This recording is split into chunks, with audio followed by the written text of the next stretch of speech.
সিপিতে ঢুকবো না, সরি। আমি মুখ্যমন্ত্রী যাওয়া, সিপি যাওয়াটাকে মনে করি অনৈতিক, অসাংবিধানিক। কেন্দ্রীয় সংস্থার তদন্তে সরাসরি বাধা দান মুখ্যমন্ত্রী এর আগেও করেছেন, রাজীব কুমারের বাড়িতে রেড হওয়ার সময়, এবং তিনি 5 ঘন্টা ধর্ণা দিয়েছেন নিজাম প্যালেসে। আপনার যখন ফিরাদ হাকিম সহ বেশ কয়েকজনকে গ্রেপ্তার করেছিল, এরা মুখ্যমন্ত্রীর অভ্যাসের মধ্যে পড়ে।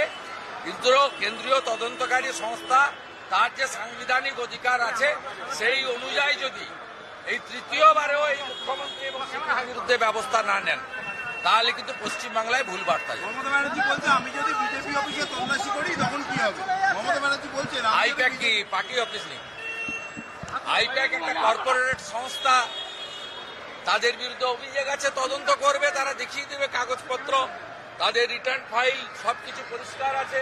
পরিষ্কার থাকলে তো সবার অফিস বাড়ি তল্লাশির পরে তো গ্রেপ্তার হয়, এমন তো নয়। ফেস করবে মুখ্যমন্ত্রী। তো আমার